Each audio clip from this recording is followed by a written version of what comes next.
Shalom,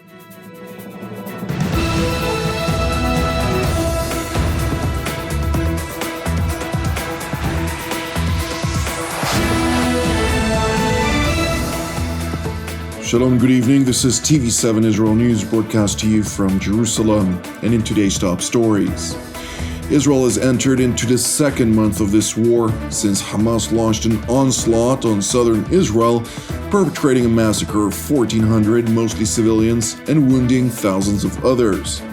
Jerusalem's leadership reiterates its objection to any cessation of hostilities so long as Hamas continues to hold over 240 hostages. The United States reiterates Israel's right to ensure that the Islamist Hamas would never be able to perpetrate the atrocities which it committed on October 7th. Israel has entered into the second month of war since Islamist terror operatives from the Hamas-controlled Gaza Strip launched an unprovoked onslaught on southern Israel, committing a massacre of 1,400 mostly civilians, wounding over 4,800 others, and abducting over 241 both foreign and Israeli nationals, including infants and children. On the Gaza front, Israeli Defense Minister Yoav Gallant delivered a comprehensive update within the boundaries of the fog of war, in which he highlighted that Israel will not cease until the Islamist Hamas, its military and governing infrastructure, as well as its leadership, cease and desist. גדודי החמאס סופגים מכות קשות ואנחנו מפרקים גדוד אחרי גדוד. אפשר לראות כאן את אזורי העיר עזה. בכל מקום כזה, בכל ריבוע כזה, יש לפחות מסגרת גדודית או פלוגתית. המסגרות האלה הולכות ומתכרסמות, הולכות ומתפרקות כתוצאה מהפעולה הנחושה של לוחמי צה"ל. אני יכול לומר לכם ש12 מפקדי גדודים של ארגון הטרור חמאס כבר חוסלו, והיד עוד נטויה. אנחנו נגיע לכולם, לשרשר את הפיקוד ולמחבלים שבשטח. Jerusalem's top defense official also relayed a message to the residents of Gaza, as Israel will persist unrelenting until Hamas leader Yahya Sinwar meets his intended fate. אנחנו נגיע אליה. אנחנו נגיע אל יחיא סינואר ואנחנו נחסל אותו. אני אומר כאן לתושבי עזה, אם תגיעו לפנינו, זה יקצר את המלחמה.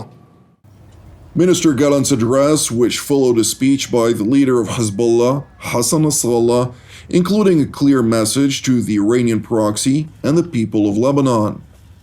אני אומר כאן, אם נסראללה יעשה טעות ויפתח במלחמה כנגד ישראל, הוא יחרוץ את גורלה של לבנון, חד וחלק.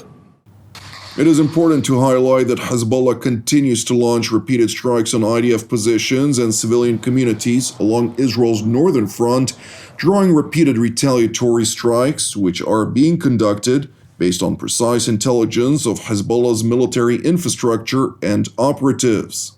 לגבי לבנון, אנחנו תוקפים על בסיס מידע מודיעיני, ואנחנו נמשיך לתקוף. זה המשימה שלנו, כל מי שמאיים עלינו, אנחנו נתקוף אותו, וגם כל אירוע שאנחנו כמובן קורה בלבנון, אנחנו בודקים אותו ולומדים אותו על מנת שנשלוט בפרטים. זה מה שאני יכול למסור בשלב הזה. In contrast to perceived sentiments, Hezbollah is increasingly poised to join this war, yet it is clearly probing Israel's border defenses, since the Hamas-led massacre in southern Israel naturally eliminated Hezbollah's prospective element of surprise in the event of inflicting a first blow on northern Israel. Therefore, per Hezbollah's leader, patience is required. ما يجري على جبهتنا مهم جدا ومؤثر جدا.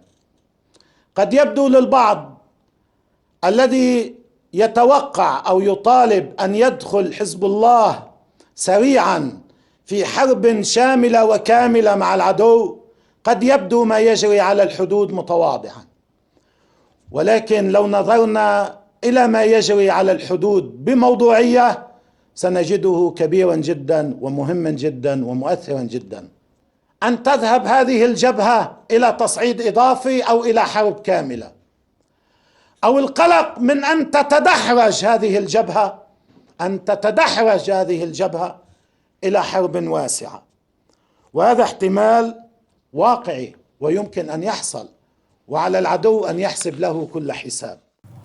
Meanwhile, in Jerusalem, a terrorist attack took place in an eastern neighborhood of the Israeli capital this morning, in which two border police officers sustained separate degrees of injuries.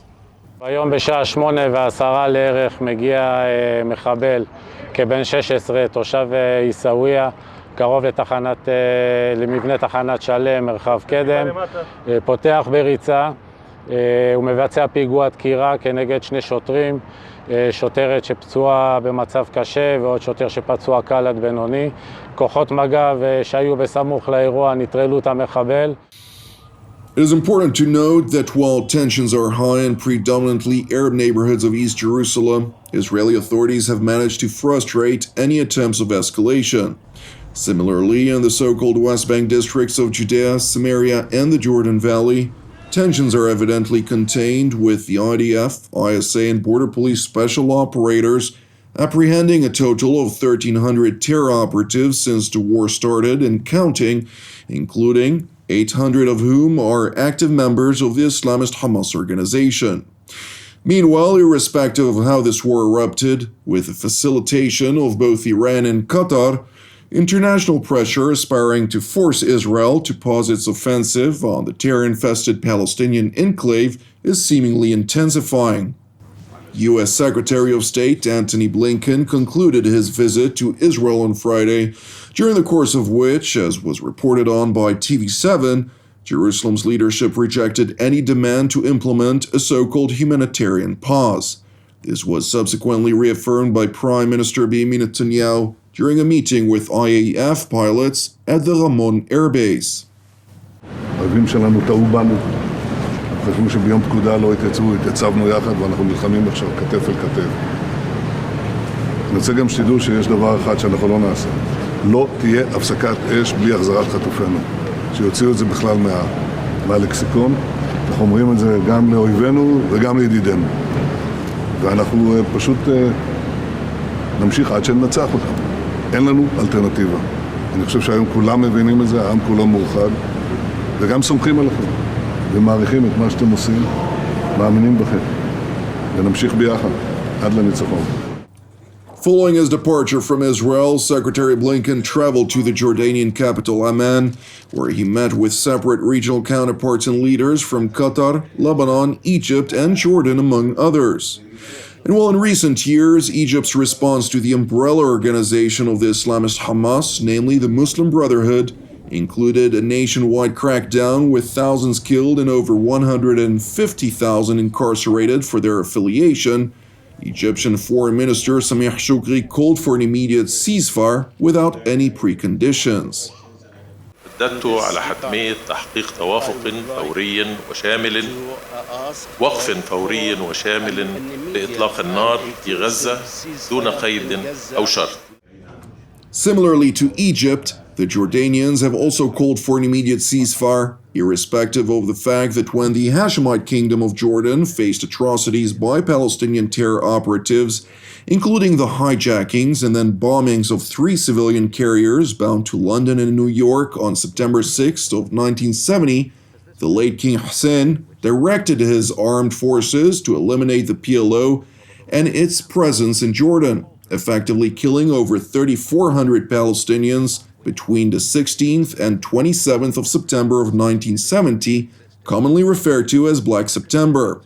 Nevertheless, the vivid memory of the past does not dissuade Jordan, whose population includes roughly 70% of Palestinian origin, to accuse Israel of unsubstantiated war crimes. الدول العربية نطالب بوقف فوري لإطلاق النار وإنهاء هذه الحرب وما تنتجه من قتل الأبرياء وما تسببه من دمار ونرفض توصيفها دفاعا عن النفس. Responding to these accusations, Secretary of State Antony Blinken highlighted that neither Egypt nor Jordan would have acted differently, as was the case in the past. While Washington's top diplomat further highlighted that the United States does not demand a ceasefire from Israel, which includes an extended cessation of hostilities, it does hope to realize a humanitarian pause of a limited amount of time to allow for humanitarian goods to enter the Hamas-controlled territory. Moreover, Secretary Blinken also urged the Muslim countries to stop demonizing the United States by fueling disinformation, which is seemingly fueling anti-American sentiments among Muslims worldwide, including a robust campaign that is championed by no other than Washington's major non-NATO ally, namely Qatar. What we have to do, more than anything else, all of us, everyone concerned, is to prevent the dehumanization of each other. If we don't do that, then we do exactly Hamas's work for it. It's our view that a ceasefire now would simply leave Hamas in place, able to regroup and repeat what it did on October 7th. Thank you for watching TV7 Israel News. I'd like to encourage you to pray for the peace of Jerusalem and salvation of Israel. I'm Jonathan Hassan, wishing you a Shavua Mevorach, and God willing, we'll see you during our upcoming TV7 Israel updates. Until then, Shalom from Jerusalem.